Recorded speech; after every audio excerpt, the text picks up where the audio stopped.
Hello friends, welcome back in my another lecture in the series of lectures in probability and statistics. Today I am going to talk about second property of a point estimator, that is consistency. So let's start. An estimator, which is denoted by Tn and is a function of random sample of size n x1 x2 dash dash xn. This is a statistics or a point estimator.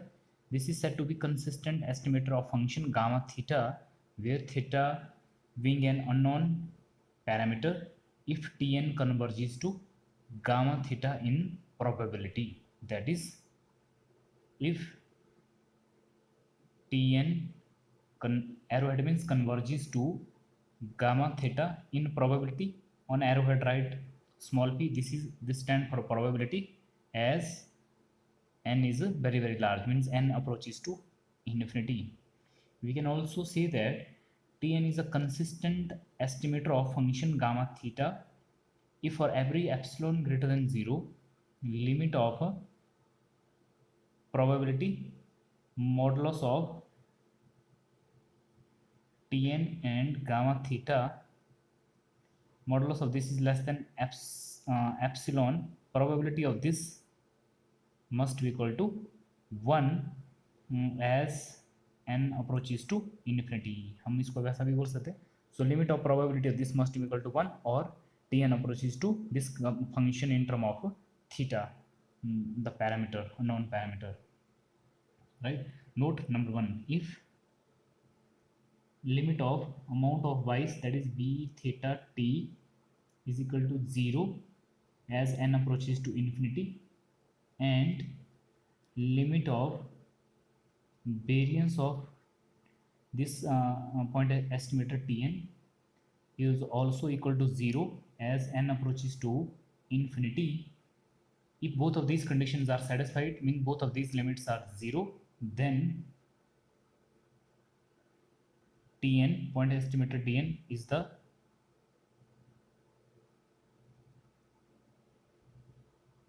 consistent estimator of, this is the consistent estimator of unknown parameter theta, right? Second, if Tn is a consistent estimator of gamma theta and function psi, which is in term of gamma theta, this is actually function psi in term of gamma theta is a continuous function of gamma theta, then function psi of Tn, is a consistent estimator of a function psi of gamma theta. Means what is given, if Tn is consistent estimator of gamma theta and this is continuous function of gamma theta, then psi, this function psi of Tn, is a consistent estimator of psi of gamma theta. This is called as invariant property. Invariant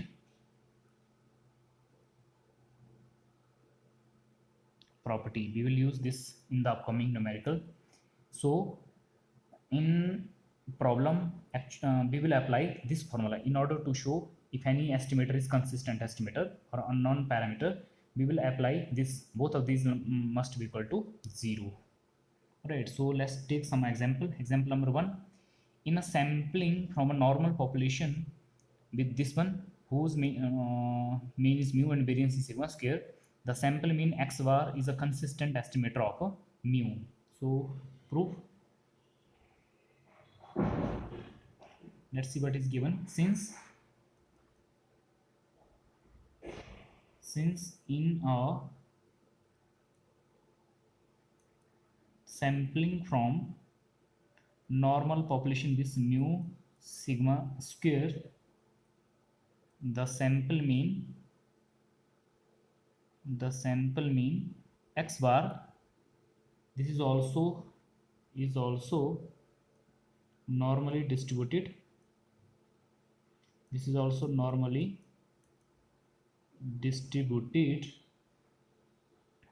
as this one. So its mean will be mu and variance will be sigma square divided by n. As we know that since variance of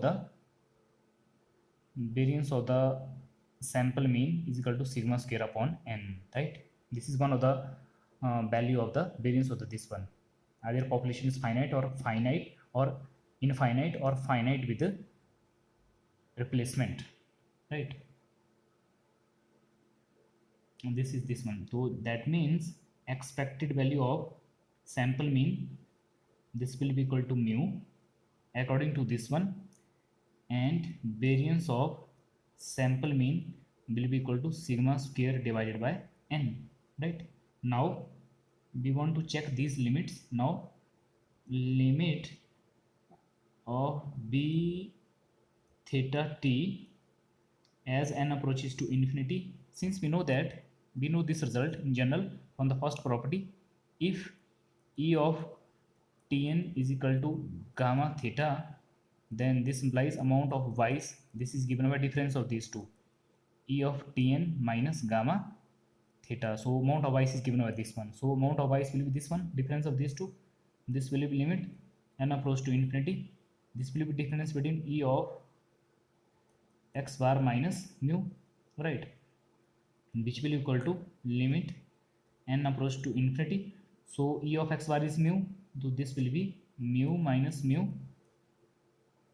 because of this one. So this is equal to 0, this is limit n approach to 0 of this one, so limit of this is 0 since of equation 1. So first one is 0 also.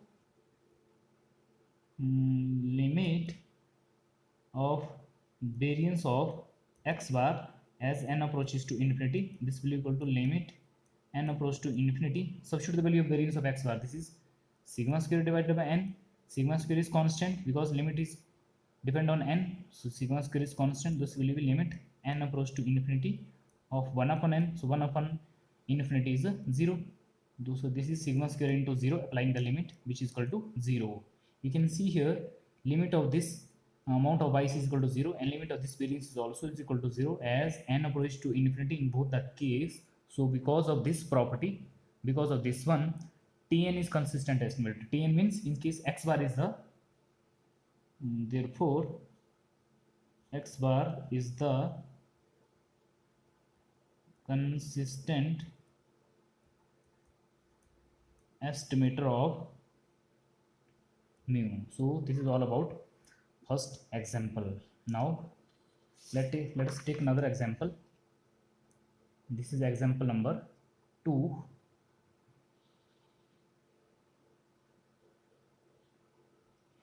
You can see here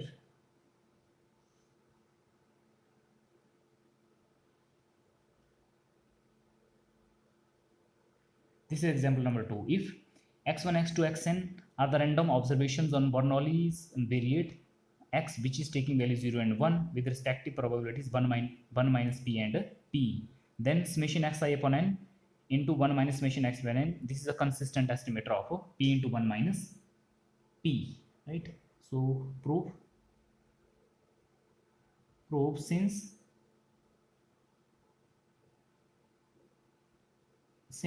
small x1 small x2 dash dash small x1, so small x1 is actually a random sample for random variable x1, x2 is for random variable x2, and xn is a sample for random variable xn, is a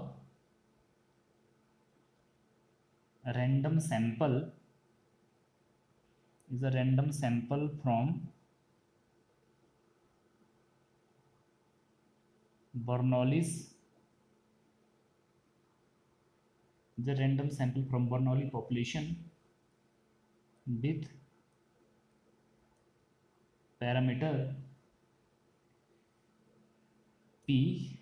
Also let us suppose capital T is equal to sum of all these random sample, right? I is varying from in this case is varying from 1 to n, so this will be approximately binomial distribution with n number of trials and p the probability of success. Since we know for binomial distribution density function is given like this, n cx p raised to power x q raised to power n minus x, where x it varies from 0 1 2 up to n, right? If x varying from 0 to 1, then this binomial distribution becomes Bernoulli distribution.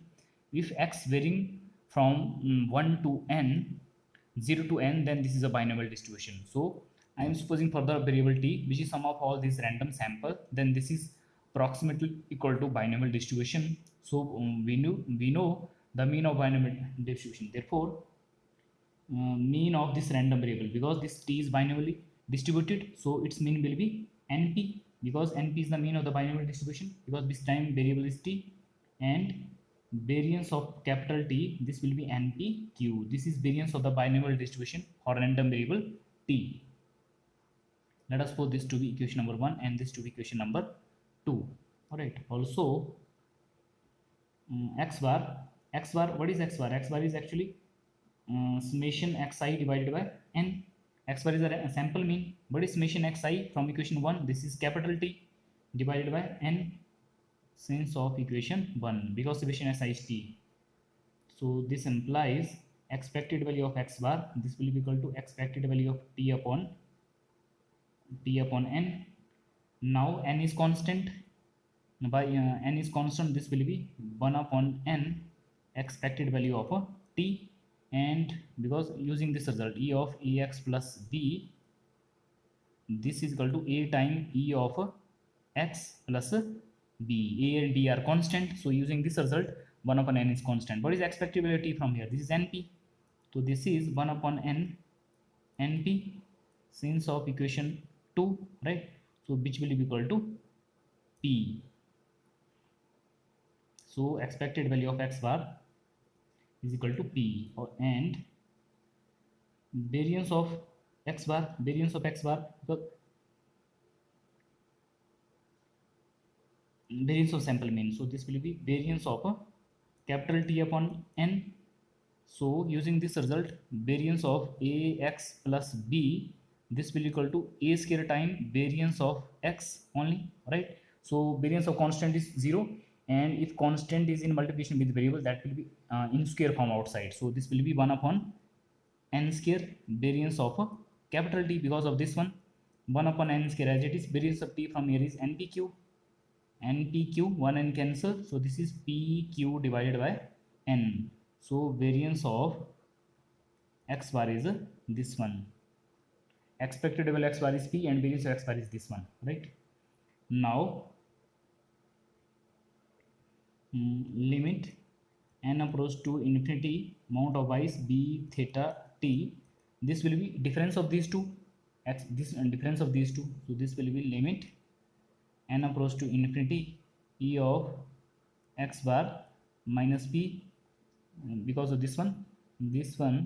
So this is limit n approach to infinity e of x bar is p minus p. So this will be equal to limit n approach to infinity of 0, so which is equal to 0. So first one is 0. Also limit n approach to infinity variance of x bar, this will equal to limit n approach to infinity, variance of x bar is pq divided by n. So pq in this case is constant, so this will be pq constant, limit n approach to infinity of 1 upon n, 1 upon infinity, applying the limit, this is 0, so this is pq into 0, so which is equal to 0. You can see here limit of this one amount of y is 0, and limit of variance is also 0. So this implies, because of these two, this implies x bar sample mean is a consistent estimator of a p, because this time this is the unknown parameter is a p. All right.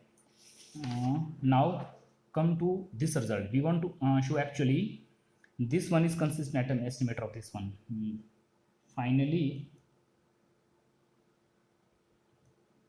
summation xi divided by n, 1 minus summation xi divided by n, because summation xi, this is t, summation xi upon n. You can see here summation xi upon n is x bar, so this will be x bar 1 minus x bar. You can see here summation xi upon n is x bar, so which is being a polynomial in x bar and is continuous function of x bar, right? Since we know from, we have just proved x bar is continuous, is consistent estimator of p. If x bar is consistent estimator of p, so this will be consistent estimator of p into 1 minus p, you can see here. So this implies x bar 1 minus x bar means this one is a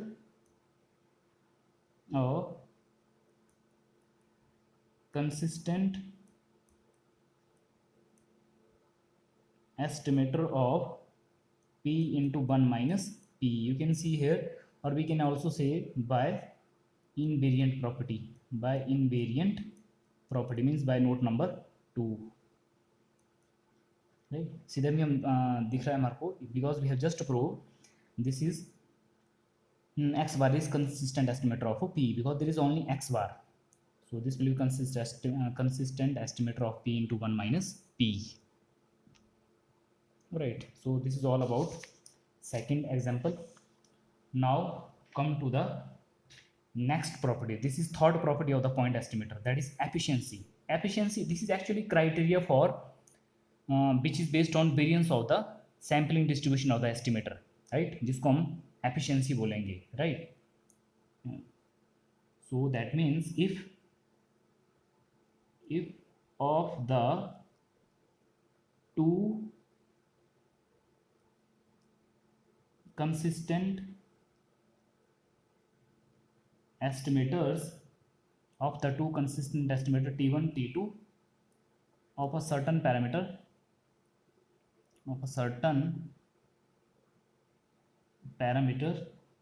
theta, we have variance of T1 is less than variance of T2, means we have two consistent estimator for certain parameter theta, and variance of first one is less than variance of second for all n, right? For all n, then T1 is more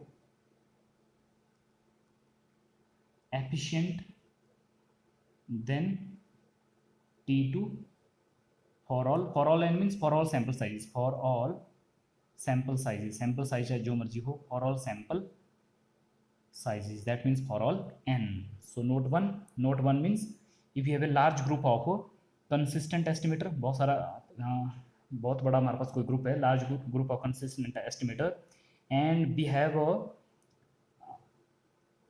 one more consistent estimator whose sampling variance is less than of all these large all these consistent estimator, right? Then this consistent estimator will be more efficient, right? More efficient means small, we can say directly that smaller is the variance, so larger will be the efficiency, that's it, right? So note number 2 B, if T1 is the most efficient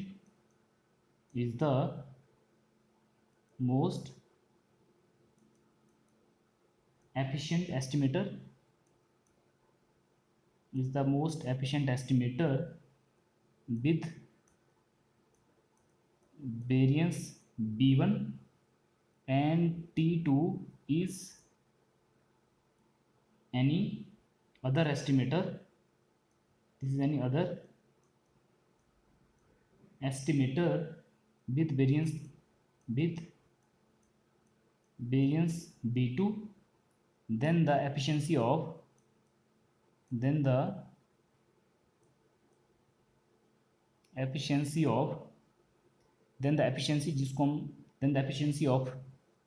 T2 is defined as, इसको हम efficiency of T2 कैसे define कर सकते हैं, जिसको हम E से denote करेंगे, this is equal to B1 divided by B2, because T1 efficiency is already given, because this is most efficient. Most efficient means this B1 is smallest among all those. And so if the efficiency of one of the this is given, so efficiency of other means E means efficiency of B2, this will equal B1 divided by B2. So clearly we can say that E, this efficiency of B2 is less than equal to 1, because this efficiency B1 is the variance B1 is smaller than that of B2, means B2 is large, so E1 will be less than equal to 1. For example, if T1, T2 dash dash Tn are all estimators of gamma theta and variance of T is minimum, then the efficiency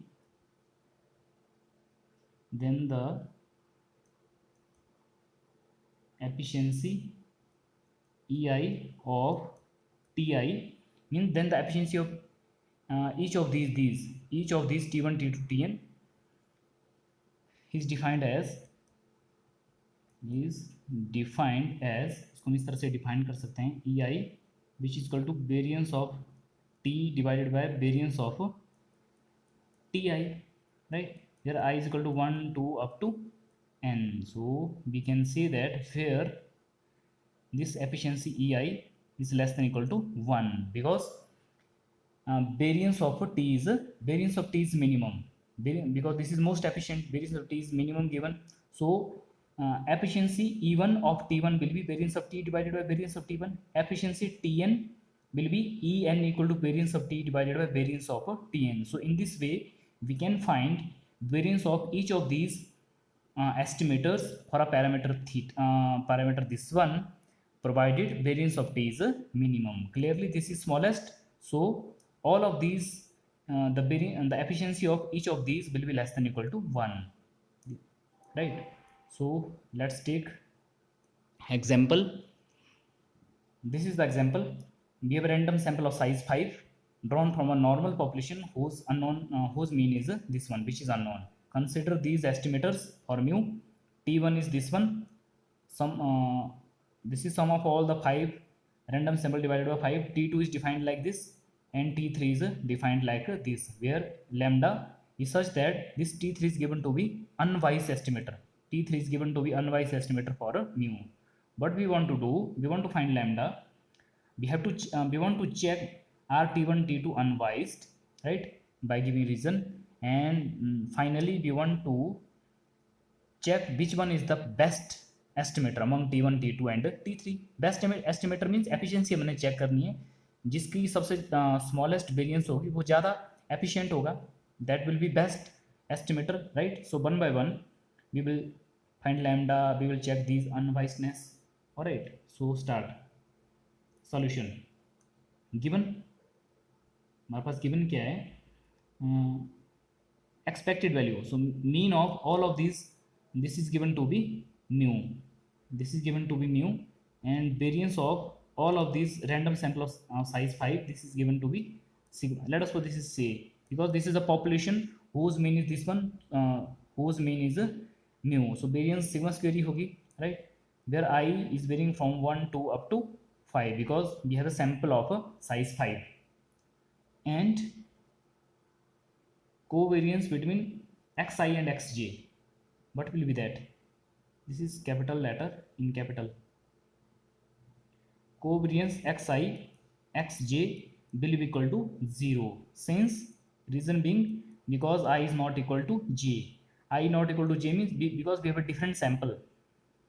I and j both are varying from 1 to up to 5. We can also say that xi's are independent. ये सारे independent है, जितने हमारे पास random sample size 5 के हैं, all of these are independent. We know if the random variables are independent, then covariance between them will be 0. So covariance is evaluated between two different random variables, right? Now come to, let us number 1. First of all, we are going to check whether T1, T2 are unwised or not. Number 1, since T1 is given to be summation xi and I is varying from 1 to 5 divided by 5. This is given in the step 1. Now we want to find expected value. So expected value of T1 will be equal to expected value of summation xi divided by 5, right? 5 is constant because of linear property of expectation. So this will be expected value of summation xi.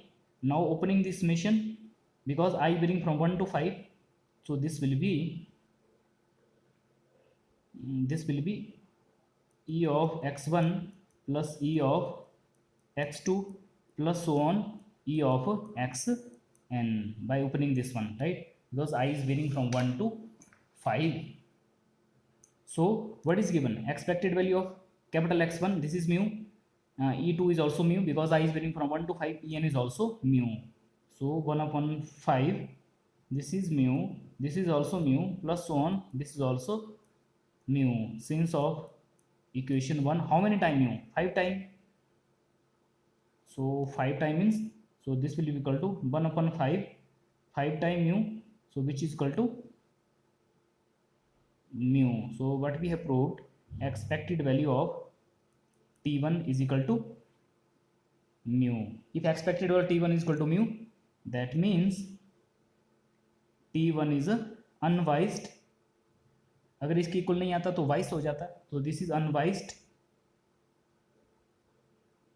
So this is unbiased estimator of a mu population, this one, right?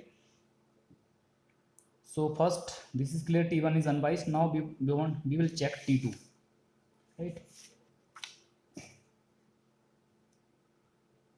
T2, number 2. What is number 2? Number 2 is, since we know T2, this is given to be half of x1 plus x2 plus x3. So this implies expected value of T2, this will be equal to expected value of half of x1 plus x2 plus x3.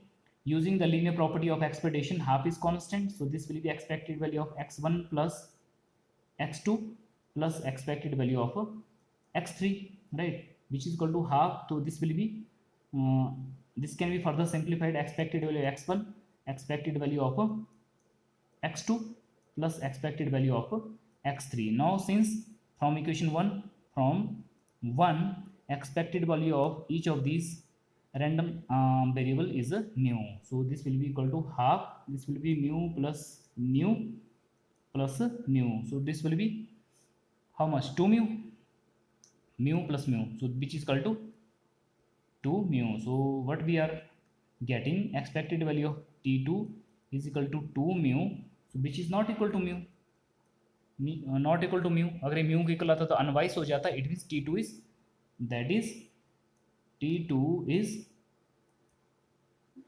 biased estimator of mu. So it means T1 is, we can also say that T1 is not unbiased. Not unbiased means biased estimator of mu, right? T2 is biased estimator of mu. Number 3, now we want to find the value of lambda. Since हमारे पास given है, since given T3 is a unbiased estimator, this is given to be unbiased estimator of mu. Unbiased estimator means expected value of T3 must be equal to mu. So this implies expected value, substitute the value of T3. So this is 1 by 3, this is given 2x1 plus x2 plus lambda time x3. This is given, bracket close, is equal to mu,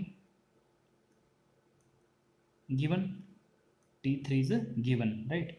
So using the linear property of expectation, 1 by 3 is common, so inside will be what? This is expected value of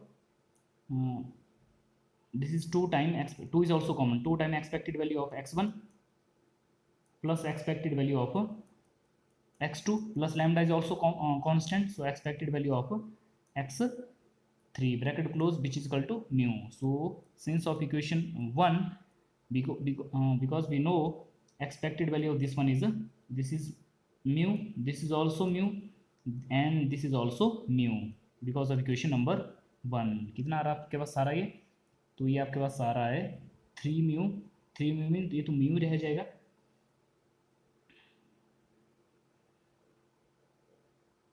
तो this will B 3 mu plus lambda mu, shifting 3 to right hand side, this will be 3 mu. So what we are getting, that is lambda mu is equal to 0। तो हम ऐसा भी बोल सकते हैं that is lambda will be equal to 0 for mu not equal to 0, right. अगर mu 0 नहीं होगा तो लैम्डा की वैल्यू क्या आ जाएगी, 0 आ जाएगी। so this is value of lambda।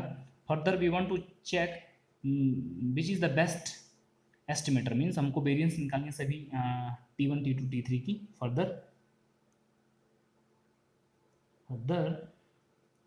Variance of T1, तो this will be equal to variance of x1 plus x2 plus x3 plus x4 plus x5 divided by 5। So which will equal to, we know variance of ax plus b, this will be equal to a square variance of x। variance of constant is 0, and if constant is a multiplication with the variable, then this will come outside with square, right। so this will be 1 upon 25 because of this relation। next will be variance of x1 plus variance of x2 plus so on continue variance of x5। now using equation 2, variance of, this is given variance of equation since of using equation 1, variance of xi, this is given to be sigma square, हमने already suppose करके रखी हुई है, right. So 1/25, so this will be sigma square, this will be sigma square plus 1, this will be sigma square, how many time, 5 times। 5 time means this will be 5 sigma square divided by 25, this is sigma square divided by 5। in decimal form this can be written as 0.2 sigma square, right. That is हमारे पास क्या आ रहा है, variance of T1 is equal to 0.2 sigma square, ये तो हमारे पास ही आ गया। Now we will find variance of next, also variance of T2, variance of T2 will be variance of x1 plus x2 divided by 2 plus x3। so this will be equal to, because of this relation 2 outside will be in square form, so this will be 4 variance of x1 plus x2 plus variance of x3, this further can be written as 1/4, this further can be simplified as variance of x1 plus variance of x2 plus variance of x3। now using equation 1, since of 1 variance of each of the random variable is a sigma square, so this will be 1/4, this is sigma square, this is sigma square plus this is also sigma square, so this will be 2/4 means sigma square divided by 2 plus sigma square, so this is 3/2 sigma square means 1.5 sigma square, that is variance of T2। so variance of T2 हमारे पास आ रही है 1.5 into sigma square, right। so finally we will find the variance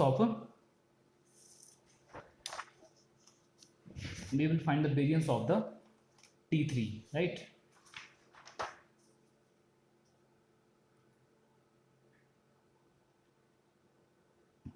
finally variance of T3, this will be equal to variance of 2x1 plus x2 plus lambda time x3 divided by 3, which further can be written as, because 3 is constant, so outside this will be in square form 1/9, this is variance of 2x1 plus x2 since lambda is equal to 0 अभी हमने evaluate किया है, and using this formula variance of a x plus b, this will equal to a square variance of x, because 3 is in multiplication with the variable, right? 1 upon 3 is in multiplication with the variable, so which is further equal to 1 upon 9.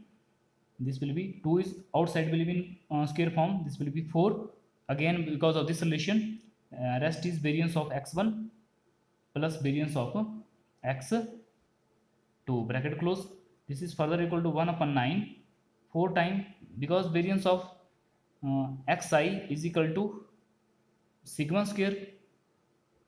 This is because of equation 1, so this will be sigma square, this will be also sigma square. This is 5 sigma square divided by 9, so ये अगर हम decimal में निकालेंगे ये आएगा 0.55 into sigma square, so that is variance of T3 is equal to this one. अब हम check करेंगे किसकी वेरियंस स्मॉलेस्ट है. You can see here the variance of T1 is 0 point something, this variance is 1.5, mean जी इससे ज़्यादा बन गई, 1.5 से मल्टीप्लाई हो रहा है sigma square, and variance of T3 is 0.55. ये तो 1.5 से तो स्मॉल है, but 0.22 is, so this is the smallest, right? Clear?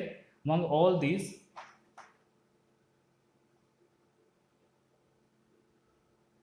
clearly variance of T1 is smallest, or we can say least among T1, T2 and T3. इन तीनों में इसकी variance सबसे कम है, तो therefore T1 is the best estimator. This is the best estimator. Best estimator means that is most efficient